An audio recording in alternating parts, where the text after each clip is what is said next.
नमस्ते। 50 millimetre diameter के mild steel pipe और 3 मिलीमीटर वॉल थिकनेस के 1G रोलिंग पोजीशन पर structural pipe welding butt joint session में आपका स्वागत है। चलिए इस सेशन के उद्देश्यों को देखते हैं। इस सेशन के अंत में आप निम्न चीजें कर पाएंगे: ड्राइंग के अनुसार एमएस पाइप को काटना और तैयार करना, पाइप्स को फ्लैट पोजीशन में सेट करना, nozzle, filler rod sizes, gas pressure और फ्लेम को सिलेक्ट करें, रूट गैप सेट करके पाइप्स को टैक वेल्ड करें, रूट रन को 3 बजे से 12 बजे तक डिपॉजिट करें, सरफेस डिफेक्ट्स के लिए साफ और निरीक्षण करें। पाइप जॉइंट के बट वेल्डिंग के लिए उपयोग किए गए टूल्स और उपकरण निम्न हैं: hacksaw, metal files, bevel protractor या multi weld gauge, bench vice, welding table और welding fixture, oxy acetylene welding equipment OAW, wire brush और चिपिंग हैमर। यहां ऑक्सी एसिटिलीन वेल्डिंग प्रोसेस का उपयोग करके 50 मिलीमीटर डायमीटर के एमएस पाइप और 3 millimetre wall thickness के 1G रोलिंग पोजीशन में बट जॉइंट को वेल्ड करने के लिए प्रोसीजर है। पहला स्टेप हैकसॉ द्वारा पाइप्स को 75 मिलीमीटर लंबाई में काटना है और इसके एंड स्क्वायर को 75 मिलीमीटर लंबाई में फाइल करना है। यह सुनिश्चित करें कि पाइप एंड साफ है, जंग, ग्रीस या अन्य दूषित पदार्थों से मुक्त है और आवश्यक एंगल पर बेवेल्ड है। सिंगल पाइप का बेवल एंगल लगभग 30 डिग्री होना चाहिए और दो पाइप्स के बीच का गैप 1 से 2 मिलीमीटर होनी चाहिए।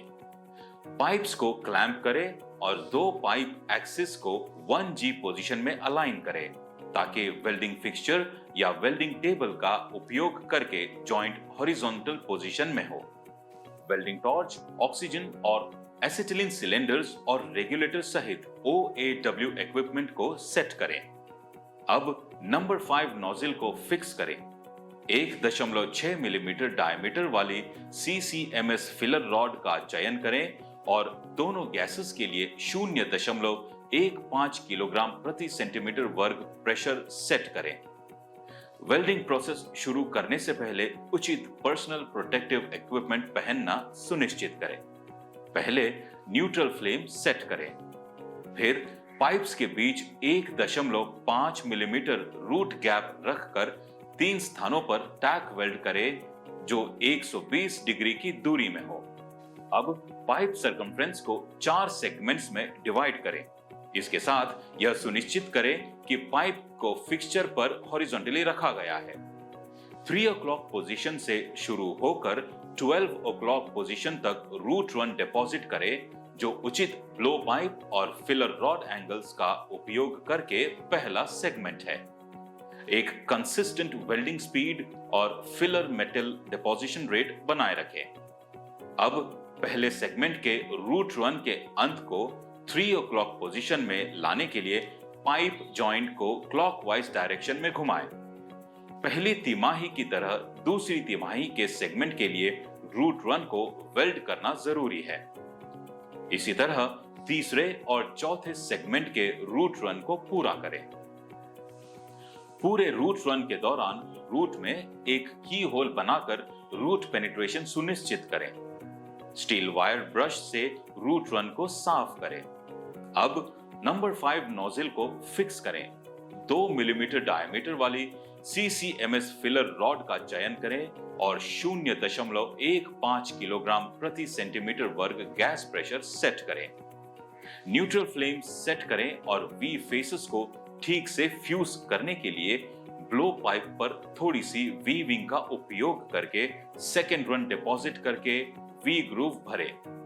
यह सुनिश्चित करें कि वेल्ड बीड एक समान है और पाइप सरफेस के साथ फ्लश है। वेल्ड पूरा करने के बाद किसी भी क्रैक को रोकने के लिए इसे धीरे धीरे ठंडा होने दें।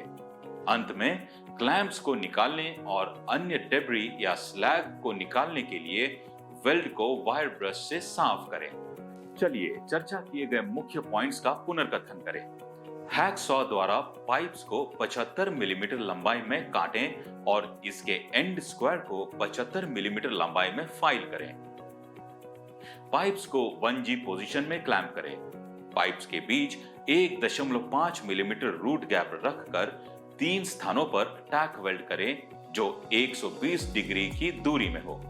पहले सेगमेंट से शुरू करते हुए पाइप जॉइंट को क्लॉकवाइज डायरेक्शन में मोड़कर रूट रन को सेगमेंट से सेगमेंट डिपॉजिट करें। स्टील वायर ब्रश से रूट रन को साफ करें और सेकेंड रन डिपॉजिट करें।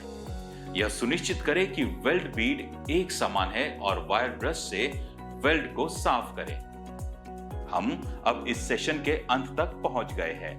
आशा है कि आपको 1G रोलिंग पोजीशन में माइल्ड स्टील पाइप पर structural pipe welding butt joint के बारे में पूरी तरह समझ आ गई होगी।